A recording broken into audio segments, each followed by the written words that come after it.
بسم اللہ الرحمن الرحیم۔ معزز حاضرین کرام، میں ہوں آپ کی میزبان ڈاکٹر شمیم اختر۔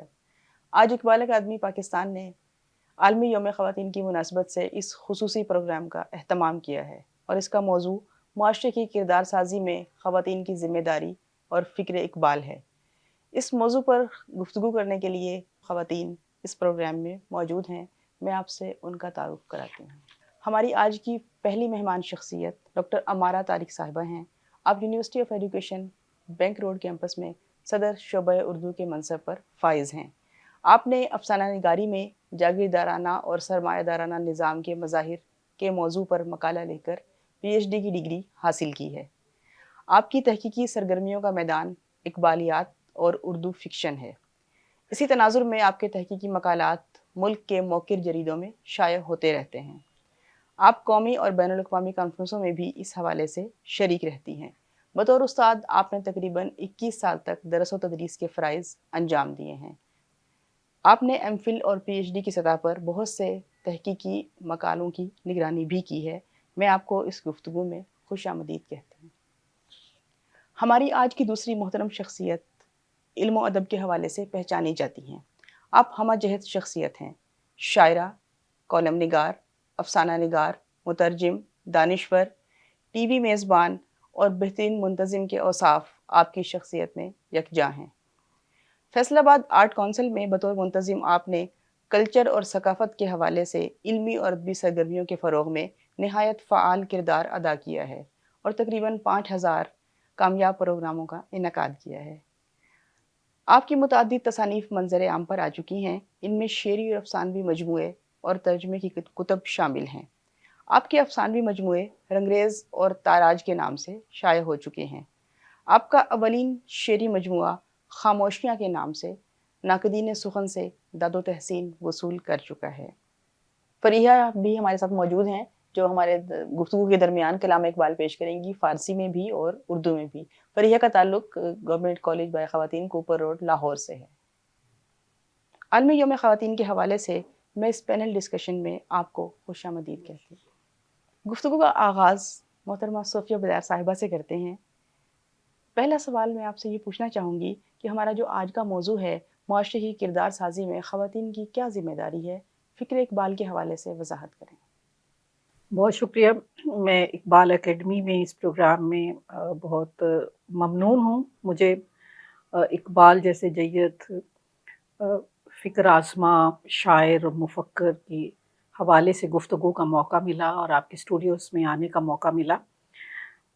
جہاں تک اقبال کے ہاں عورت کی معاشرے کے سمت ذمہ داریاں ہیں، تو اقبال پہلی سطح پہ ہم دیکھیں تو وہ خدائے بزرگ و برتر سے مخاطب ہیں، اور تسلسل کے ساتھ ان کا کلام جو ہے اس ذات واحد سے ہے جس میں انسانیت کی بھی تمام گتھیاں کھلتی چلی جاتی ہیں، اور اسی کلام کے اندر انسان کی بطور انسان اس کی حیثیت، اس کی بلکہ بعض دفعہ شوخی طبع میں وہ یہاں بھی کہتے ہیں کہ کیا عشق پائیدار کا ناپائیدار سے، تو وہ بڑے اسپیکٹرم میں بات کرتے ہوئے پہلے تو وہ انسان کی بات کرتے ہیں، انسانیت کی بات کرتے ہیں، اس کے بعد جینڈر ڈسکریمنیشن کے حوالے سے جہاں باتیں شروع ہو جاتی ہیں تو عورت کے یقیناً وہ اسلامک پوائنٹ آف ویو سے جو اس کی ذمہ داریاں اور معاشرے کی سمت اس کا جو کردار ہے وہ اسی کے حامی ہیں، یعنی وہ مغربیت پسندی کو وہ ترویج نہیں دیتے، وہ ذہنی طور پر اس فکر کی اپج کو تو پسند کرتے ہیں جو اس جینڈر کو مٹا دیتی ہے، لیکن جو بظاہر اس کا سٹرکچر ہے عورت کا، وہ مکمل مشرقی عورت کے سٹرکچر ہی میں دیکھنا پسند کرتے ہیں، اور اسی کے اندر رہتے ہوئے وہ جس حد تک نئے آسمان تلاش کر سکتی ہے اس کے وہ حامی ہیں، ان کا کلام اس کی اجازت دیتا ہے، لیکن وہ حدود و قیود ان کے ہاں قائم ہیں جو ایک باوقار عورت کا سانچہ تیار کرتے ہیں، جو معاشرے میں ایک باوقار ماں کا جو کردار ادا کرنے کے لیے اسے بنایا جاتا ہے۔ جیسے انہوں نے اپنی والدہ کے حوالے سے بھی لکھا جب ان کی والدہ کا انتقال ہوا، اور وہ سمجھتے تھے کہ وہ مضامین فلاطوں تو نہ لکھ سکیں، لیکن انہوں نے سارے مفکرین کو پیدا کیا، اور کائنات میں رنگ میں جیسے مشہور و معروف ہے ان کا، تو تصویر کائنات میں رنگ کا باعث بھی سمجھتے ہیں۔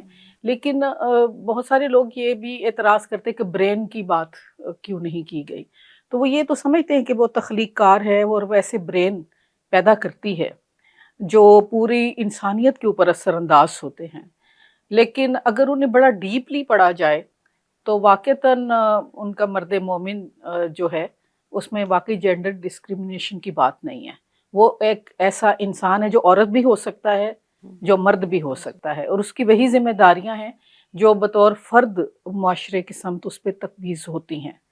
تو اس لیے اقبال کے ہاں محدودیت نہیں ہے، خواتین اگر ان میں اتنا علم و فضل ہے تو وہ پہلے تو وہ گھر سے باہر کی دنیا میں بھی اپنے افکار سے روشنی پھیلا سکتی ہیں، اور اگر گھر میں انہیں ایک اتنی بڑی سلطنت ملتی ہے جس میں وہ پوری نسل نو کی تربیت کرتی ہیں، اور اس حوالے سے انہیں خود ذہنی طور پر اس سطح پر ہونا چاہیے کہ وہ اس ذمہ داری کو سمجھیں کہ وہ اگر 3 یا 4 افراد کو ان کی گود میں پرورش پا رہے ہیں تو وہ لاسٹ ہونے والے لوگ بھی بن سکتے ہیں، اور وہ تعمیر کر دینے والے پورے کے پورے معاشرے جیسے لوگ بھی ہو سکتے ہیں۔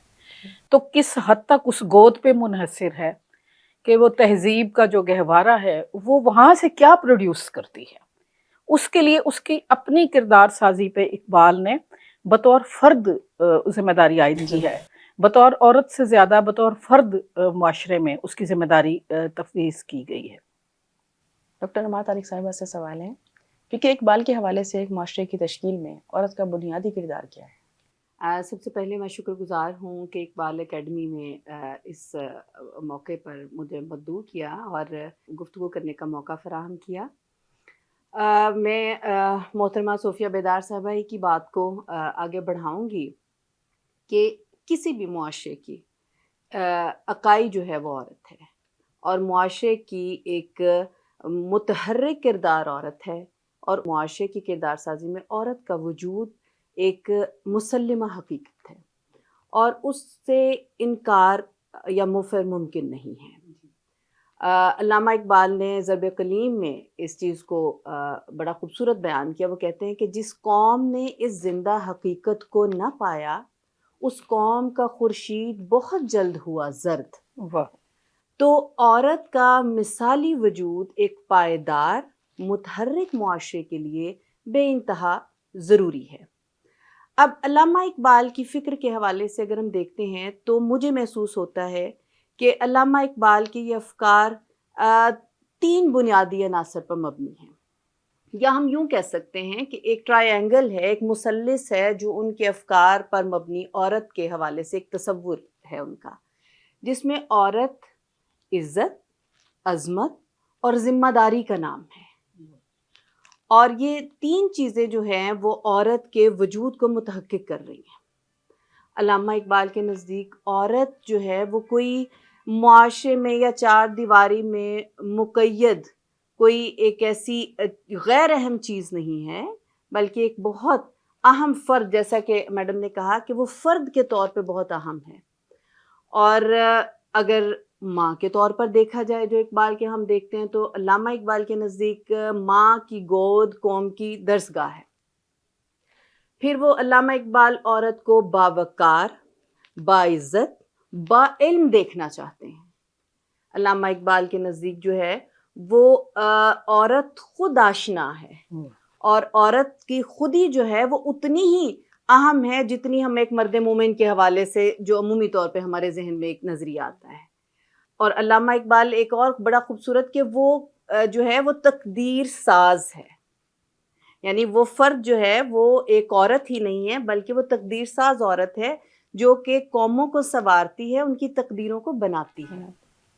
اس کی عملی اگر ہم علامہ اقبال کے افکار میں ان کی کتابوں میں اور تصانیف میں ہم دیکھیں تو سب سے پہلے رموز بے خودی میں جو 1918 میں ان کی شائع ہوئی رموز بے خودی، اور اس میں عمومی طور پر ایک لمحے میں ہمارا ذہن جاتا ہے کہ علامہ اقبال نے اس کتاب میں جو فارسی کی ان کی ہے اس میں اجتماعیت کی بات ہے، ملت کی بات ہے، قوم کی بات ہے، تو وہ بے خودی کی بات ہے.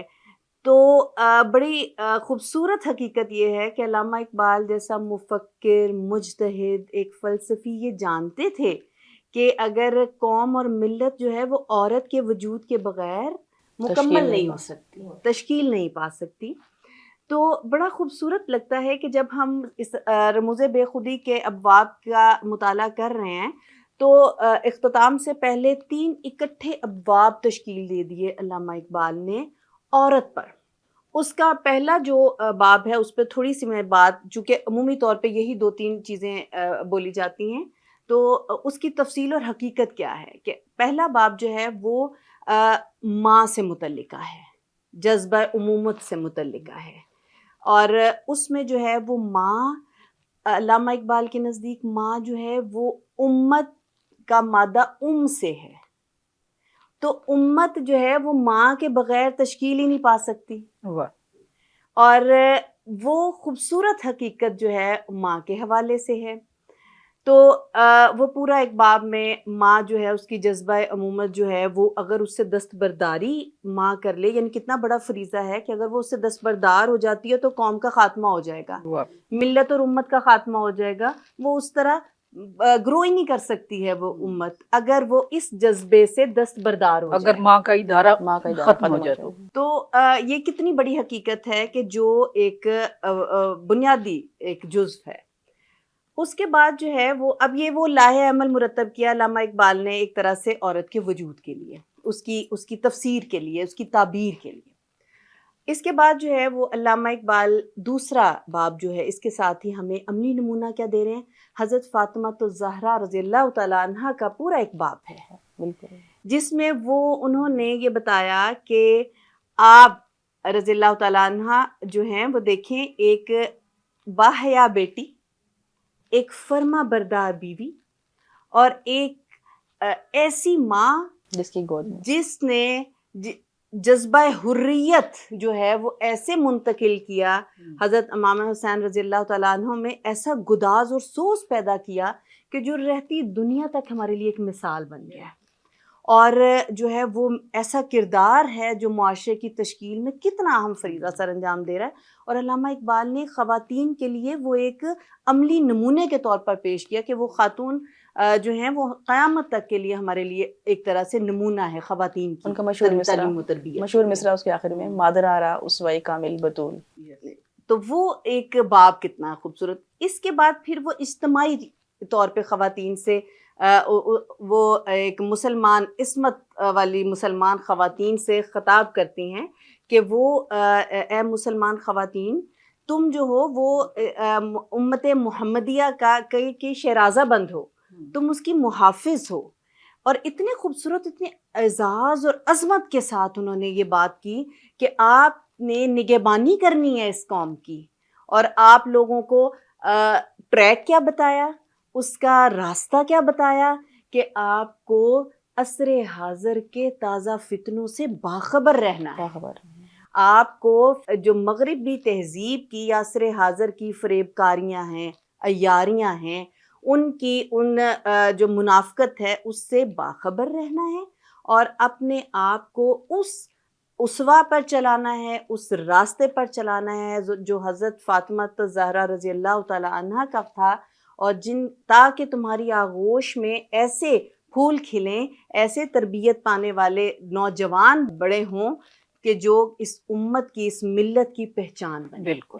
تو یہ معاشرے کی کردار سازی میں اس کے علاوہ بانگ درا ہے، اس کے علاوہ ضرب کلیم. اچھا، ضرب کلیم میں بڑی ایک دلچسپ بات ہے کہ علامہ اقبال نے پورا ایک گوشہ عورت کے نام پر مخصوص کر ایک دیا، باب ہے، اور اس میں مختلف نظمیں ہیں، آزادی نسواں ہیں، اس میں جو ہے وہ عورت کی حفاظت ہے، عورت ہے. تو یہ نظمیں جو ہیں وہ ایک طرح سے لائحہ عمل ہے عورت کے لیے، جو کہ اپنے فرائض اور ذمہ داریوں سے بخوبی آگاہ ہو، اور وہ اپنے معاشرے کی تشکیل میں، اس کی کردار سازی میں اپنا فعال کردار ادا کر سکے. بہت خوب. ہاں جی. عام طور پہ عورت کے بارے میں یہ تاثر لیا رہتا ہے نا کہ علامہ اقبال نے ان کا عملی پہلو پیش نہیں کیا. آپ بانگ درا میں دیکھیں 2 نظمیں ہیں ہمارے پاس. فاطمہ بنت عبداللہ، وہ چھوٹی سی بچی ہے جو طرابلس کی جنگ میں غازیوں کو پانی پلاتے ہوئے شہید ہو گئی، لیکن دیکھیں وہ میدان جنگ میں پرفارم کر رہی ہے.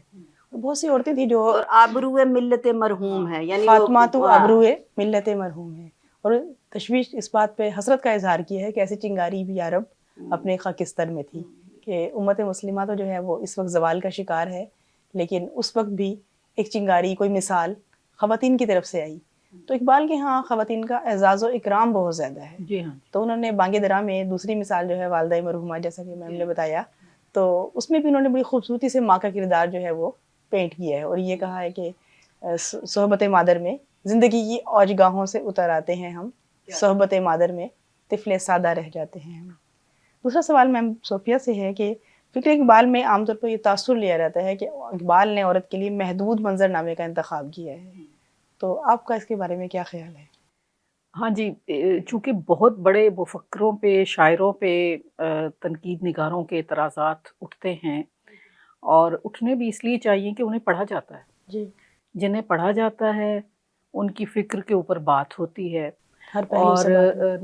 نکتہ دانی کا مطلب یہ نہیں ہوتا کہ اس کو ریجیکٹ کیا گیا ہے، بلکہ مزید اس میں تشریح اضافے. کے حوالے سے جو ہے وہ نکتے اٹھائے جاتے ہیں. تو اقبال کے ہاں جہاں تک میں ان کے طویل مطالعے سے سمجھی ہوں، ایک تو جزیات کا مطالعہ ہوتا ہے، ایک اوورال جو امپیکٹ بنتا ہے. بینگ شاعرہ میں سمجھتی ہوں کہ جو ہم فیض کو اگر ایک اس میں کرنا چاہیں تو وہ ایک حدود و قیود سے بغاوت کرتی ہوئی، ریجڈ فارم سے بغاوت کرتی ہوئی شاعری نکلتی ہے. ہم فراز کی بات کرنا چاہیں تو وہ رومانٹسزم کے اندر رہتے ہوئے گریسفل ڈکشن کا انتخاب ہے. اور اقبال کی بات کرنا چاہیں تو اقبال کے حوالے سے 2-4 میں باتیں ضرور کرنا چاہتی ہوں کہ ہر شاعر کی تقلید ممکن ہے کلام کے حوالے سے.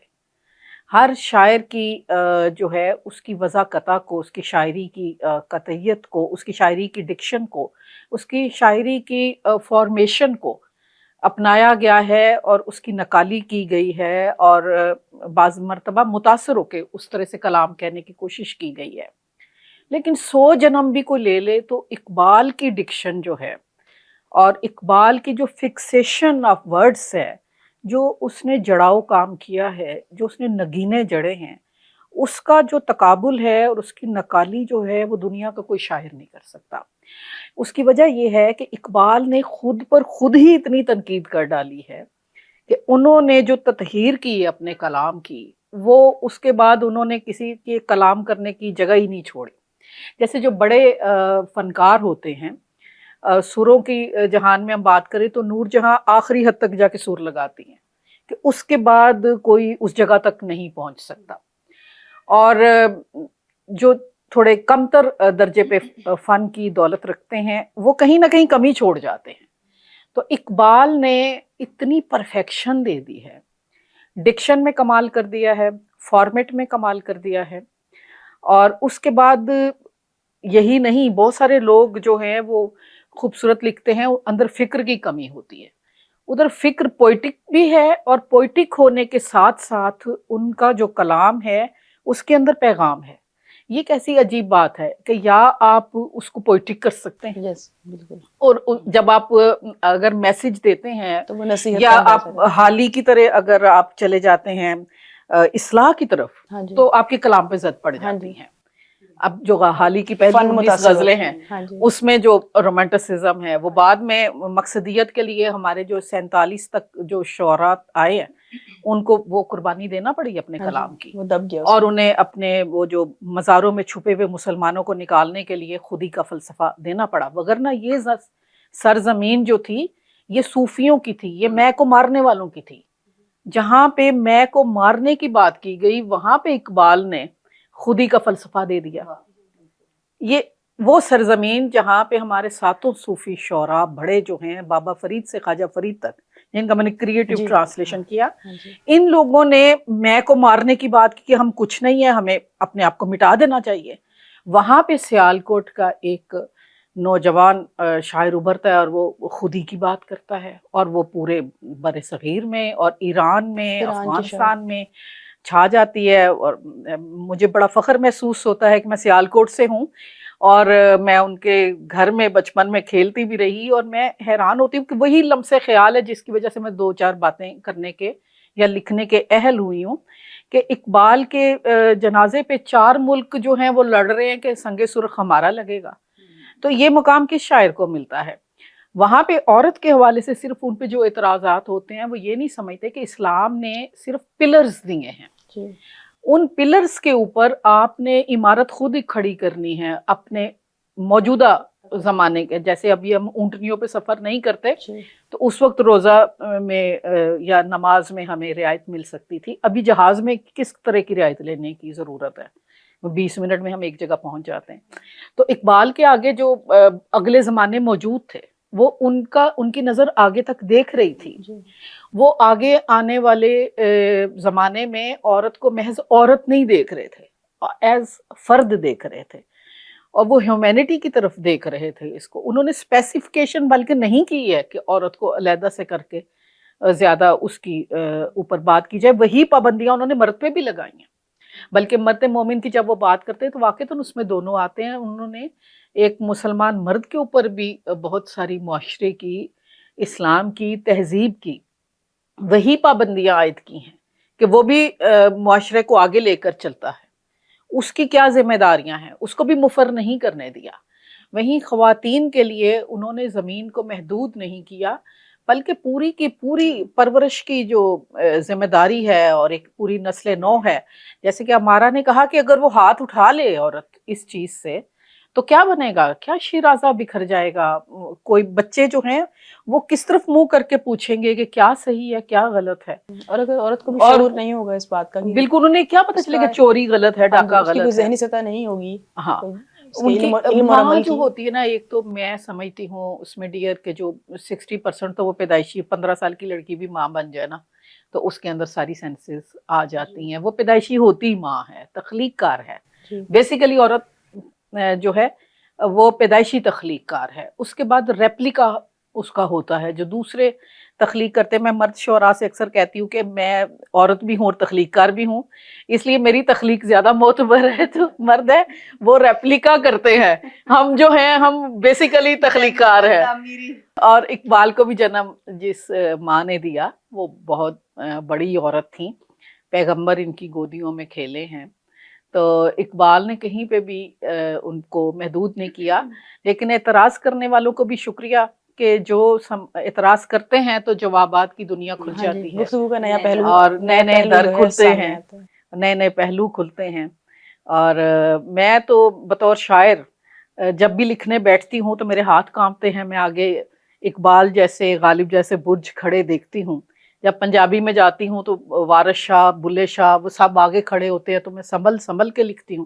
جیسے لوگ لڑکیاں گھر میں ڈر کے والدین سے چلتی ہیں، میں ادب کے میدان میں ان سے ڈر ڈر کے چل رہی ہوتی ہوں کہ میں لکھنے لگی ہوں اس صنف سخن میں جس میں کبھی اقبال نے قلم تھام کے لکھا۔ میں نے وہ نسخے دیکھے ان کے ہاتھ کے لکھے ہوئے، اور میں دیکھتی رہ گئی میں آنکھوں سے، اپنے ہاتھوں سے گھر بنایا ہوا۔ میں اتنی حیران تھی کہ یہ اقبال کا قلم چلا ہے، یہ ان کے ہاتھ سے لکھا، اور انہوں نے اتنا کاٹا ہوا تھا ہمارا، جگہ جگہ وہ اتنی اپنی، وہی جو میں بات کر رہی تھی کہ وہ اپنی خود ہی کر گئے ہیں، وہ اتنی تنقید خود پہ خود ہی کر گئے ہیں، انہوں نے اتنی ایڈیٹنگ اپنی کی ہے کہ کسی اور کے لیے گنجائش نہیں چھوڑی، اس لیے کلام اتنا زیادہ پرفیکٹ نظر آتا ہے۔ تو عورت کو وہ کیسے نظر انداز کر سکتے تھے؟ البتہ الگ سے انہوں نے ان کی بہت بڑی ڈویژن نہیں کی، انہوں نے بطور فرد ہی اس کو لیا۔ ہاں جی، ہمارے ساتھ کوپر روڈ کالج سے طالبہ موجود ہیں فریحہ، جو کلام اقبال ترنم سے پیش کریں گی، فارسی کلام اقبال ترنم سے۔ صورت نہ پرستم من بت خانہ شکستم من، صورت نہ پرستم من بت خانہ شکستم من، آسیل سبک سیرم آسیل سبک سیرم، ہر بند گسستم من، صورت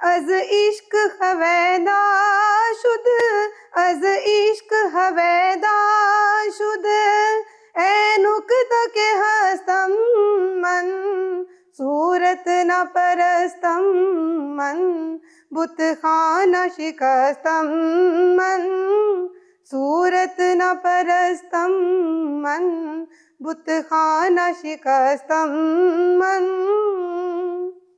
در دیر نیاز من در کعبہ نماز من در دیر نیاز من در کعبہ نماز من زنار بدوشم من زنار بدوشم من تسبیح بدستم من صورت نہ پرستم من بت خانہ شکستم من.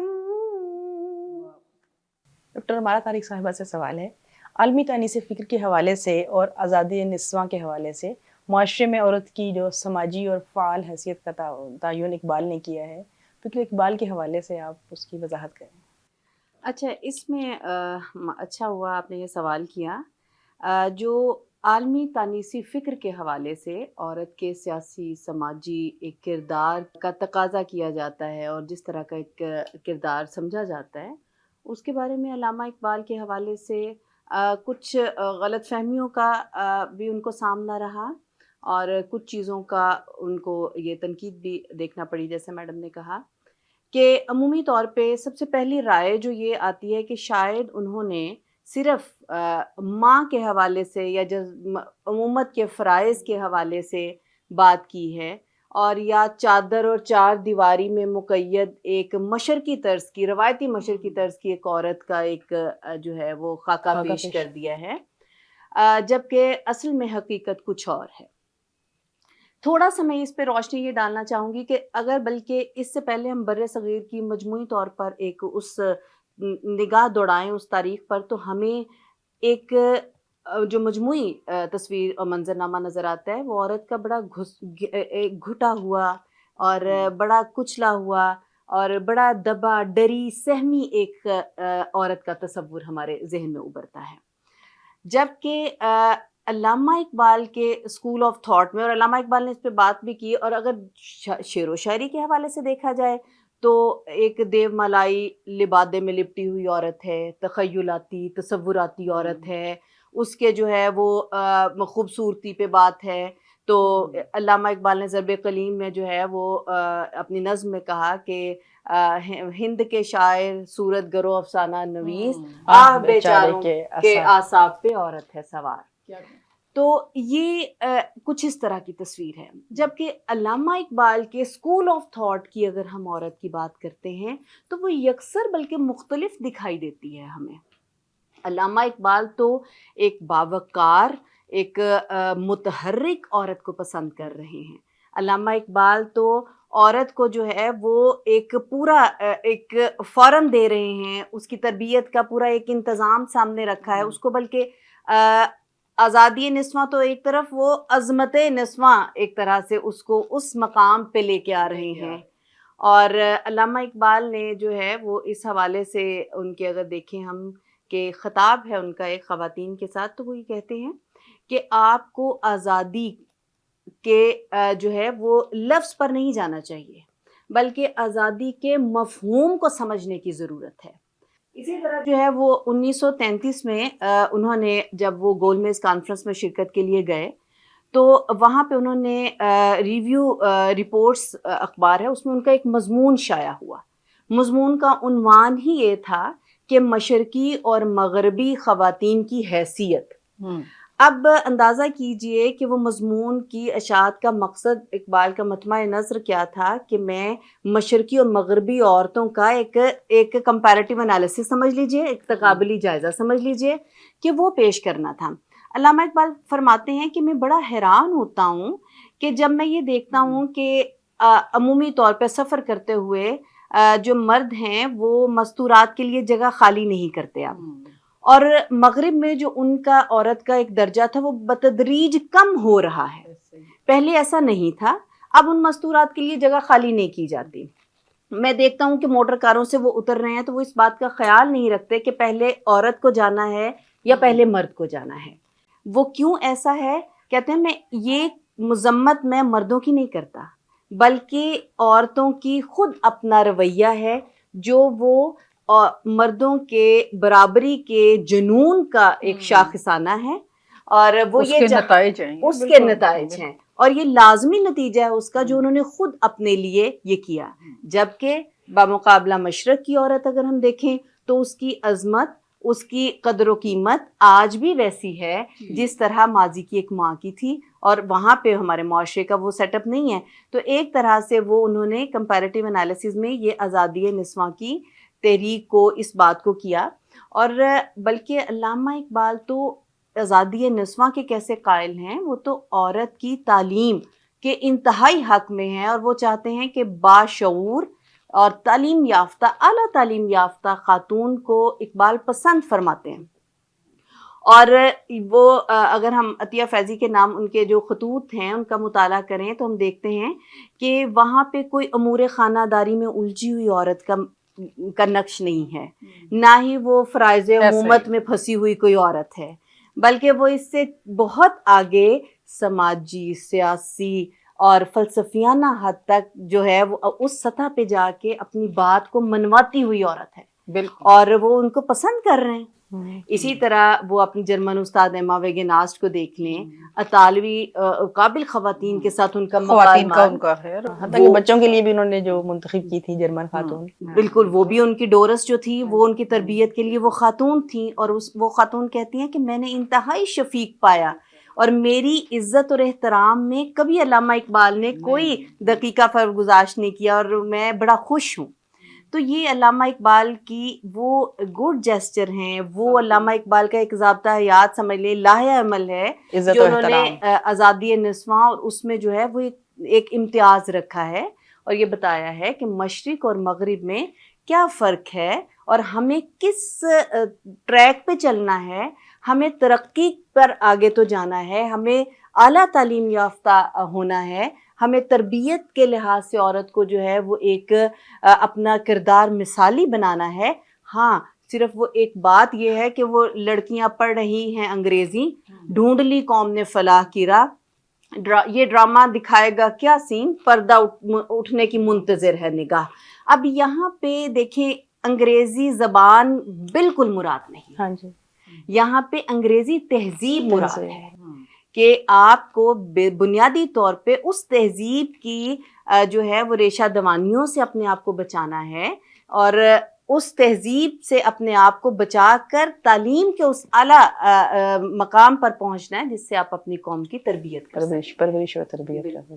علامہ اقبال کا جو گھر ہے جاوید منزل، اگر آپ اس میں جاتے ہیں تو آپ نے دیکھا ہوگا اس میں کچن نہیں ہے، اندر کچن جو ہے وہ باہر تھا۔ اس میں بڑی دلچسپ سی بات میں نے اس میں محسوس کی کہ وہ جو گھر کی تعمیر میں باورچی خانہ گھر کے اندر نہیں ہے، گھر کی خواتین کو اقبال نے اس سے مستثنا ہی شاید سمجھا۔ اس کے علاوہ جو میکلوڈ روڈ والا گھر بھی ہے، علامہ اقبال جب وہاں کرائے پہ رہتے رہے تو وہ بھی کوئی ہندو خاتون تھی جن کا وہ گھر تھا۔ تو علامہ اقبال کا احترام بڑا ہے، اور یورپ میں بھی میرا خیال ہے جب وہ رہے تو if I am not wrong وہ ایک جرمن میں گلیاں ہیں ان کے نام، ہاں جی، کسی خاتون کے گھر کرایہ دار کے طور پہ رہتے تھے، اور بڑا احترام تھا ان کے نزدیک، خواتین کا احترام تھا۔ ہم آپ سے سوال ہے میم صوفیہ سے کہ خواتین کے حقوق کے حوالے سے فکر اقبال کی جو تعلیمات ہیں ان کا نچوڑ کیا آپ پیش بتائیں گے؟ نچوڑ کے طور پر میں یہی کہوں گی جس کی طرف ہمارا نے اشارہ کیا ہے کہ آپ پہلے، چونکہ بیسیکلی ہم بر صغیر کی عورتوں کی بات کر رہے ہیں اس وقت، انہیں کیا دیا ہے اقبال نے؟ بر صغیر میں آپ جانتے ہیں ہندو مت، جین مت اور بدھ مت، یہ اس کے بیسیکلی جو پیدائشی یہاں کے زمین سے پیدائش ہونے والے جو مذاہب مذاہب ہیں۔ ہیں وہ چل رہے تھے، بلکہ اس کے اندر 3 جو پریکٹیکل مذاہب آئے ہیں، اسلام، یہودیت اور کرسچینٹی جو ہیں، جی۔ یہ اس میں جنگیں ہیں، اس میں جو ہے سیاست ہے، طریقہ کار ہے، اور چونکہ اسلام پھر آخر میں آیا ہے تو یہ جو جتنی اس میں شارٹ کمنگس رہ گئی ہوئی تھیں یا جن کو ابھی ہونا تھا، ہم کسی مستقبل میں۔ مذہب کو کم تو نہیں کہہ سکتے، ہاں جی، لیکن اس میں جو مزید جزیات رہتی تھیں یہ تکمیل کی پوری صورت لے کر آ کر اس کے بعد یہ سٹیمپ لگ گئی، اور یہ اس کے بعد یہ سلسلہ ختم ہو گیا، کیونکہ حرف آخر جو ہے اس میں کہہ دیا گیا۔ تو اسلام جب بر صغیر میں آتا ہے تو یہاں پہ عورت کی کیا حیثیت ہے؟ دراوڑی یہاں کے جو بیسیکلی رہنے والے تھے وہ ناچ اور گانے کو ایک جس طرح انہوں نے دوپہر کا کھانا کھایا ہے یا صبح کا انہوں نے ناشتہ کیا ہے یا پوجا پاٹ کی ہے، یہ اس کا ایک حصہ تھا، جس کے وہ کرنسی کے لیے نہیں یا ان کی سرشت میں سمجھیں، اور ان کی عبادات میں اور ان کے کلچر کے اندر جو ہے وہ رقص و موسیقی، اور اس میں رقص و موسیقی میں جب آپ آتے ہیں تو آگے عورت کا کردار جو ہے وہ اس میں تھوڑا کمزور ہونا شروع ہو جاتا ہے، کیونکہ وہاں پہ تھوڑا اس کا وجود، اس کے خد و خال انٹرٹینمنٹ کی چیز بننا شروع ہو جاتے ہیں۔ اسی لیے بر صغیر کے شاعروں نے زیادہ، جو انہوں نے ابھی حوالہ بھی ہمارا نے دیا، عورت کے خد و خال پر شاعری کی، ہے۔ اور بہت کم سن لڑکیوں کے خد و خال کے اوپر شاعری کا، جو ان کا خوبصورتی سے مراد یہ ہوتی ہے کہ جب آپ کو کوئی کہہ رہا ہوتا ہے کہ آپ بہت خوبصورت ہیں، اس کا مطلب یہ ہوتا ہے کہ آپ کے اندر برین نہیں ہے، آپ صرف ایک خوبصورت وجود ہیں۔ تو ان کے نین نقش اور وجودیت پہ بات کی گئی، کہیں پہ عورت کے اندر کیا پل رہا ہے، اس کی اندر کیا سوچ ہے، اس کے اوپر بر صغیر میں کوئی اس کا نہیں تھا، بلکہ گوپیاں تھیں اور وہ کشن بھگوان کے گرد وہ گھومتی رہتی تھیں، اور دل لبھانے کی وہ چیز تھیں، انہیں موسیقی سے بھی مزین کیا جاتا تھا۔ ایون بنگال کی سائڈ تک آ جائے تو جب 1105 میں جب آئے ہیں، انگریزوں کا بڑا زیادہ ادھر غلبہ رہا ہے، تو اس کے بعد ادھر کا کلچر انگریزی ہو گیا۔ اس سے پہلے کا سارا جو تھا یہی کلچر تھا کہ عورت کو مزین ہونا چاہیے، اس کا رشتہ دیکھنے جاتے تھے تو اسے ستار بجا کے دکھانا پڑتا تھا، یعنی اس کی اور موسیقی، ہاں، یعنی اس کی جو جمالیاتی جو اس کو، اس سے مرد کو انٹرٹین کرنا ہے تاکہ وہ مرد اس کا باہر نہیں جائے، یعنی اس کی افکار اس کو وہ سکھاتے تھے گانا، موسیقی، اور اس طرح اسے بہترین کھانے پکانے، اور کس کس ادا سے۔ اور آپ نے وہ دیکھا ہے کتھک کے اندر ٹوٹلی کتھا سناتے ہوئے بھووں سے لے کے جسم کے ہر اعضاء میں کتھا سنائی جاتی ہے، یعنی عورت کا جو کام ہے وہ اس کے خد و خال کے ذریعے سرو کرنا، لبھانا، اور اس کے اندر اس کے برین کا کوئی کردار نہیں آتا، اور لیڈرشپ کے اندر تو بالکل نہیں آتا، ظاہر افکار کو اہمیت جب اس کی وہ تربیت ہی نہیں وہ ہو رہی۔ ایسے میں اسلام آتا ہے، اور وہ ایک ایسی مکمل باحیا اور اپنی ایک الگ فکر اور سوچ اور انداز فکر رکھنے والی، اور ایک الگ اسلوب رکھنے والی عورت کو لے کر آتا ہے، اس کا پورٹریٹ بناتا ہے، جو بہت بہت جری، بہادر، اور حضرت علی کرم اللہ وجہہ جیسے ایسے جوان بناتی ہے جو درہ خیبر کو اکھاڑ کے رکھ دیتے ہیں، اور جو بہترین حکمت عملی کرتے ہیں جنگوں کے اندر، جو امور حکومت کے اندر بہترین حکمت عملی سے آگے بڑھتے ہیں، اور وہ اس ماں کا نقشہ پیش کرتا ہے جس کا ذکر میں شاعری میں کرتی تو میرے آنسو نکل آتے ہیں، کہ ہم صرف مسلمان عورتیں ہیں جو ایسے بیٹے پیدا کرتی ہیں جو ان کی شہادت پہ ایک آنسو بھی نہیں بہاتی، جو اپنے بیٹوں کی شہادت پہ تسکین محسوس کرتی ہیں کہ دنیا سے سب کو جانا۔ ہر خطے میں عورت شہادت کا رتبہ اور اس کی منزلیں نہیں سمجھتی، صرف مسلمان عورتیں جو خود تیار آپ کرتی ہیں۔ ابھی اس وقت کے عالمی منظر میں بھی دیکھ لیں کہ صرف مسلمانوں نے یہ بیٹے پیدا کیے ہیں، جو ایک سیکنڈ نہیں لگاتے اپنی جانوں کا نذرانہ پیش کرتے ہیں. باقی تمام مذاہب کی جو خواتین ہیں ان میں وہ جو ہے دو چیزیں جو جہاد اور شہادت یہ والے فلسفے ڈال کے اپنے دودھ کے خوشبو میں نہیں دیتی ہیں. یہ صرف مسلمان عورتیں دیتی ہیں اور اس کے پیچھے ان کی ذہنی تربیت کرنے والے روحانی تربیت کرنے والے ایسے ہی اکابرین ہیں اقبال جیسے اور بھی بہت سے ہیں جو ہمارے مذہبی روحانی پیشوا ہیں بہت سارے جو ظاہر نبوت کا سلسلہ بند ہوا تو اولیاء اور ہمارے ہاں صوفیاء جو آئے ہیں انہوں نے بھی عورت کے اسی مرتبے کی بات کی ہے کہ انہوں نے اپنی اولادوں کے اندر ڈر خوف اور مرنے کی جو وحشت ہے اس کو نکال پھینکا ہوا. مسلمان کبھی بھی لڑتے ہوئے نہیں ڈرتا, باقی ساری قومیں ڈرتی ہیں. اور یہ ہمیشہ اقبال بھی جیسے کہتے ہیں کہ تیغ کی بات ہی نہیں ہے, یہ تو بے تیغ بھی لڑتے ہیں, مومن ہے تو بے تیغ بھی لڑتا اور ہے. ایک جذبہ ہے جو مسلمانوں کے اندر ہے. تو ہم گٹی میں جو ہے نا شہادت دیتے ہیں اپنے بیٹوں کو. تو اس عورت کی تعمیر کس نے کی ہے؟ ہمارے مذہب نے کی ہے. مذہب کو الیبوریٹ کرنے والوں میں کی ہے, جس میں اقبال جو ہیں وہ سر فہرست ہندوستان کے شاعروں میں جی ہاں. بالخصوص انہوں نے عورت کے اس خد و خال سے نکال کے اس کو برین کے ساتھ بولنے والی, کیونکہ آپ اس کے خد و خال پہ شاعری کر رہے ہیں. اب آپ نے دیکھا کہ جب خواتین نے شاعری شروع کی تو ان پہ بڑے اعتراض ہوئے, اس لیے اعتراض ہوئے اور آج تک الزامات لگتے ہیں یہ خود نہیں لکھتی یا فلاں ہاں جی نہیں. لکھوا تب ان کے لیتی جواب میں بعض مرتبہ لکھتی ہوں کہ چلے ہمیں تسلیم کیا گیا تو آپ آنے والی بچیوں کو بھی تسلیم کریں کہ یہ تو پیدائشی شاعرہ ہیں, یہ تو بچے کو لوری دیتے ہوئے شاعری کر رہی ہوتی ہیں. آپ کیسے کہتے ہیں کہ یہ نہیں لکھتی؟ اصل مردوں کا رونا یہ ہوتا ہے کہ یہ ایک تصویر ہے. جو برصغیر کا روایتی مرد ہے وہ یہ جی. سوچتا ہے کہ یہ تو ایک تصویر ہے, یہ خود کیوں بول پڑی ہے. تصویر کا کام تو خاموش رہ کے تعریفیں سننا ہے, اس نے اپنے الگ پوائنٹ آف ویو کیوں دے دیا. اور میں یونیورسٹیز میں جب بھی جاتی ہوں تو میں ان سے لڑکیوں سے پوچھتی ہوں ضرور 2-3 باتیں کہ انہیں تو جہیز اور یہ وہ سارا سکھایا جاتا ہے اور اس کے بعد ان کا مستقبل لرزا رہتا ہے کہ کسی بھی ٹائم وہ اپنی خوش اخلاقی کی بیس پر اپنی شادی کو چلائیں, اور اگر کہیں پہ ان کی مسکراہٹ میں کمی آ جائے یا ان کے کچھ تو وہ روز کی نوکری پکی کرتی ہیں. یہ کبھی نہ سوچیں کہ میرا کمانے والا کوئی نہیں ہے. آپ نے خود کمانا ہے اور شادی آپ نے خلوص کی بیس پہ کرنی ہے. اس کے ساتھ بھی ظلم نہیں کرنا کہ آپ اس کو صرف پیسے والی بینک سمجھ کے والیٹ سمجھ کے شادی کریں. پھر یہ شادیاں جتنی بھی چلیں گی وہ اچھی ہوں گی جی جو خلوص کی بیس پہ ہوں گی, فائنینسز کی بیس پہ نہیں ہوں گی. ابھی compromise. فائنینسز کی بیس پہ جو تھیں وہ ختم ہو رہی ہیں.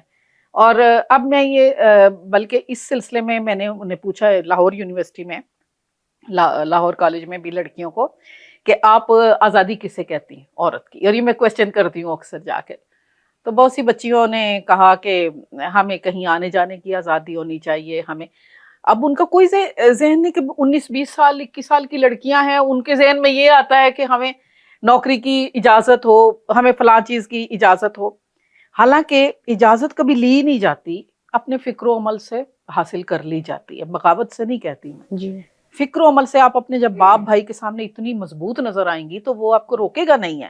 ہم ان بچیوں کو ہی روکتے ہیں جن کے ہمیں خطرات ہوتے ہیں کہ ان کی تربیت مکمل نہیں ہوئی ہوئی.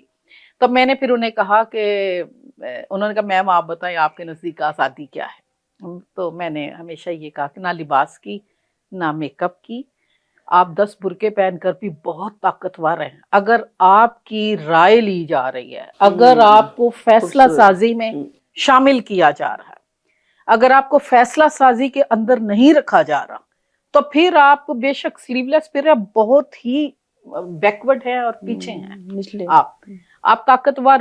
اس وقت اگر آپ پوچھیں یورپ اور برصغیر اور عربک, تو میں سمجھتی ہوں عربک عورت سب سے زیادہ طاقتور ہے. جی آپ نے کبھی نہیں سنا ہوگا کہ وہ کبھی ناک چوٹی کاٹ کے اس کو سڑک پہ کھڑا کر دیا گیا ہے. وہ صاحب حیثیت ہے, صاحب اثاثہ ہے, نکاح کا حق رکھتی ہے, طلاق کا حق رکھتی ہے. جی جی ایسی چیزیں کس اور معاشرے میں موجود ہیں؟ ڈیفائن اب ہے نا. اس کی اقبال جو ہے وکالت کرتے ہیں اگر, تو کیا وہ عورتوں سے کوئی زیادتی کر رہے ہیں؟ وہ اس کو ایسٹ بھی دیتے ہیں, اس کا جائیداد میں حصہ بھی سمجھتے ہیں, اس کا رائے سازی میں حصہ سمجھتے ہیں. اس کا ملکی معیشت میں حصہ سمجھتے ہیں, بطور ماں اس کا سب سے بڑا فریضہ سمجھتے ہیں, لیکن فرائض سے الگ کوئی حقوق نہیں ہوتے. حقوق فرائض کے ساتھ مربوط ہوتے ہیں ہمیشہ. تو اس چیز کو خواتین کو بھی سمجھنا چاہیے کہ ان کی تمام تر جو وہ رعایت لیتی ہیں اس کے ساتھ ان پہ بہت سارے فرائض بھی عائد ہوتے ہیں. جی, اقبال نے مدراس میں جو خواتین, انجمن خواتین نے ان سے ریکویسٹ کی تھی کہ ہمارے بارے میں بھی لکھیں, تو اقبال نے شاعری میں تو نہیں نثر میں لکھا اور کہا کہ اپنے حقوق سے آپ آگاہی حاصل کریں. اگر آپ آگاہی حاصل نہیں کرتی اور ان کو حاصل کرنے کی کوشش نہیں کرتی تو یہ آپ کی طرف سے کمزوری ہے. اسلام نے آپ کو اتنے حقوق دے دیے ہیں کہ اگر آپ ان کو حاصل کر لیں اور وہ امپلیمنٹ ہو جائیں تو پھر مرد آپ سے ڈرتے رہیں گے. ہاں جی, بلکہ اقبال نے اس میں بڑی مزیدار ایک بات بڑی لکھی, وہ دلچسپ انہوں نے گفتگو کہ انہوں نے کہا کہ ہندوستان میں ایسا ہوتا ہے عام طور پہ کہ منگنی اگر کسی سے ہو گئی ہے تو اس کے بعد اس سے بات نہیں کرنے دی جاتی. مطلب ہماری روایات جو ہیں اس پہ حاوی ہیں, اور عام طور پہ اس شخص کو منگنی کے بعد اتنا دور رکھا رہتا ہے جتنا متقی کو میں خانے سے. تو انہوں نے مطلب شاعری میں یہ بات اچھا, ان کی اس سے ظرافت بھی بڑی زبردست تھی, وہ بڑا اہم سمجھتے ہیں اس مسئلے کو. اس لیکچر میں انہوں نے طلاق کا حق, منگنی کا حق, ہر چیز پہ کھل کے بات کی. بالکل, اور وہ یہ قومی زندگی ان کا بہت اچھا, بلکہ اس کو بات کو میں بڑھانا چاہوں گی آپ کی اجازت سے, کہ قومی زندگی جو ہے وہ ایک بہت ان کا کمال شاہکار مضمون ہے جو ان کا شائع ہوا مقصد میں. تو اس میں میڈم یہ سارے فرائض کی تو بات ہوئی, حقوق کے بعد جو بڑی خوبصورت انداز میں کی کہ جہیز کی جو قبیح رسم ہے اس کو ختم ہونا چاہیے, جو ہماری امت کو, ہمارے تمدن کو ختم کر رہی ہے.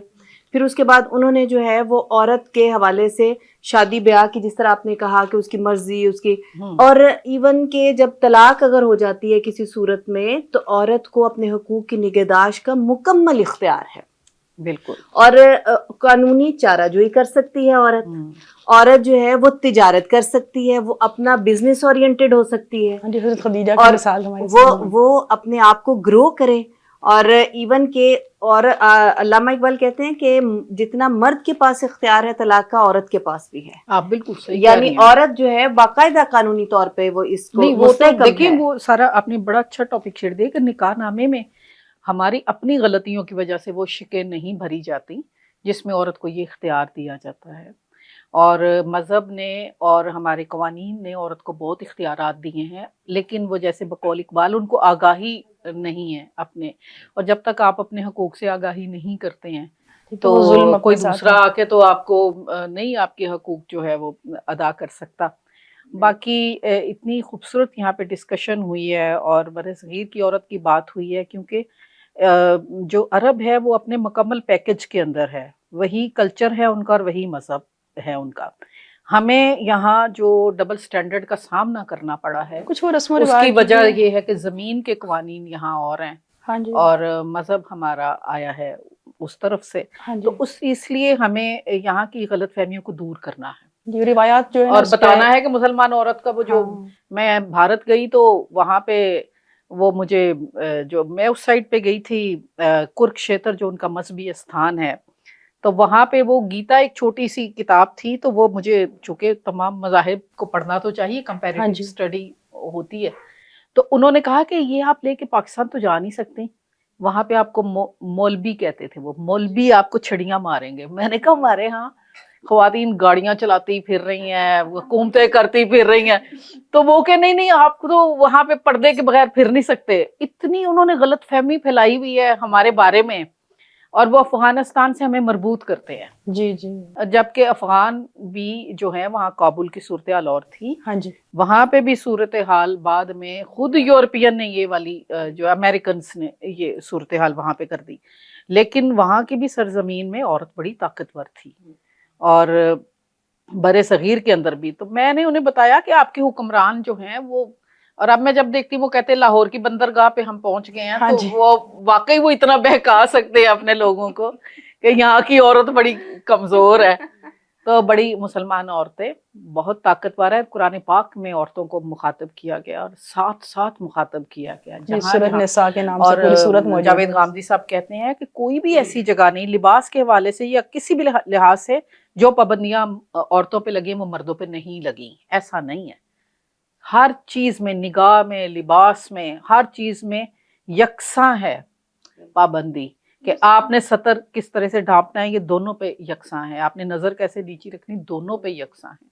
تو ایسی تو کوئی چیز نہیں ہے کہ جو پردہ خالی عورتوں کے لیے ہے، مردوں کے لیے بھی شرم و حیا کا ایک پردہ جو ہے وہ موجود ہے. بر صغیر کی عورت جو ہے اس پہ یہ کرم ہوا کہ یہاں ایسے ایسے بڑے مفکرین اور اتنے اتنے بڑے اولیاء اور صوفیاء آئے، اور سب سے بڑھ کے ہمارے اپنے علامہ محمد اقبال، جنہوں نے پنجاب سے اردو اور فارسی شاعری کر کے پنجاب کا نام پوری دنیا کی اردو اور فارسی ڈکشن کے اوپر سٹیمپ کر دیا کہ لو بھی پنجابی ایک ایسی شاعری کرے گا کہ آپ کی اردو بولنے والے اس سے قبل اردو سپیکنگ لوگ بڑی باتیں کرتے تھے کہ یہ پنجابیوں کو کیا شوق ہے اردو میں شاعری کرنے کا، تو ہم نے ایک اکیلا اقبال کا کھڑا کر دیا برج کہ یہ لے اب بات کر کے دکھائے پوری دنیا میں چیلنج پوری ہے. اس نے دنیا میں. جو نظریات پیش کیے اس نے توڑ دیے پچھلے نظریات. جی ہر لحاظ سے میں تو شاعری کی بھی دیوانی ہوں، ان کی جو شاعری کے اوصاف ہیں. اور میڈم ابھی بلکہ آپ نے یہ جو بر صغیر کی عورت کے حوالے سے بات کی تو بڑا خوبصورت ایک میرے ذہن میں آیا کہ ہم علامہ اقبال نے جمالیات کے ساتھ ساتھ تعمیر اور تخلیق کو کیسے خوبصورتی کے ساتھ نبھایا ہے عورت کے کردار میں. کہ ہم پڑھتے ہیں روٹین میں روایتی ایک شعر کہ وجود زن سے ہے تصویر کائنات میں رنگ، اسی کے ساتھ سے ہے زندگی کا سوز دروں. اب یہ شعر جو ہے دیکھیں جمالیاتی حوالے سے ہمیں لگ رہا عورت کی جمالیات پہ بات کر رہے ہیں، وجود زن سے تصویر کائنات میں رنگ بھر رہا ہے.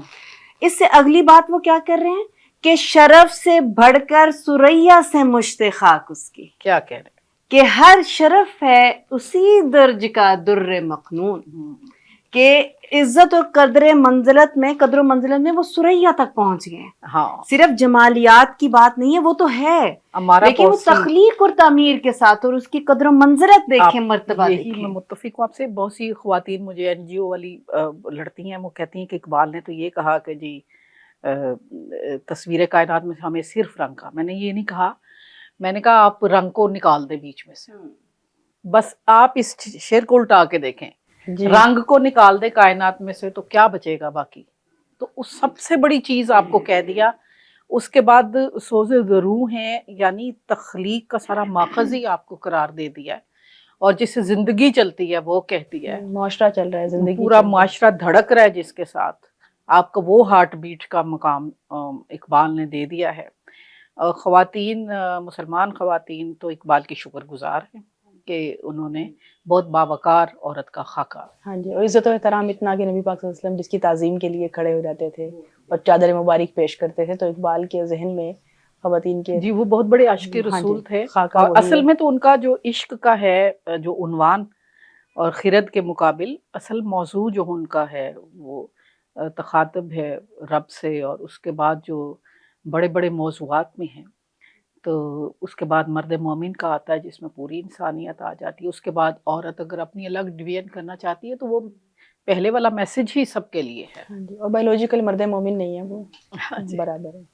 ڈاکٹر ہمارا صاحب، ہماری جو گفتگو ہوئی ہے آج اس پینل میں، اس کا آپ خلاصہ میں چاہوں گی پیش کر دیں تھوڑا سا. بنیادی طور پہ ڈاکٹر صاحبہ مجھے محسوس ہوتا ہے کہ آج جو ایرا ہمارا چل رہا ہے 21ویں صدی کا، یہ بڑا اہم اور حساس وقت بھی جا رہا ہے، زمانہ ہے. تو عورت کے حوالے سے ہمیں اس چیز کو مد نظر رکھنا ہے. ضرورت اس امر کی ہے کہ آج کی عورت کو افکار اقبال کی روشنی میں اپنے راستے متعین کرنے کی ضرورت ہے. اور آج کی عورت جو ایک بہادر اور مردانہ وار اپنے جو پیشہ ورانہ خدمات سر انجام دے رہی ہے، تو اس میں جو ہے وہ سائنس، ٹیکنالوجی، دیگر جدید علوم کے ساتھ چل رہی ہے. بڑا خوبصورت ایک ان کا منظرنامہ ہے. لیکن اس میں ہمیں علامہ اقبال کے افکار و خیالات کو مد نظر رکھتے ہوئے آج کی عورت کو اپنی اسلامی روایات کو برقرار رکھنا چاہیے کہ وہی ہماری تشخص ہے، وہی ہماری شناخت ہے. تو ہمیں مجموعی طور پر خواتین کو اس دن کے موقع کی مناسبت سے اپنا اعادہ بھی کرنا چاہیے اور ان افکار و خیالات کے ساتھ آگے بڑھنا چاہیے. میں چاہوں گی کہ آپ بھی اس پروگرام گفتگو کا اختتام جو ہے، اس کا خلاصہ بہت ہی مختصراً پیش کر خوبصورت دیں. جی گفتگو ہوئی ہے، اور جو موضوع کے حوالے سے اس کو جس حد تک خوبصورتی کے ساتھ اس کے احاطے کو پھیلایا جا سکتا تھا اس میں جا کے اور پھر سکویز کر کے تو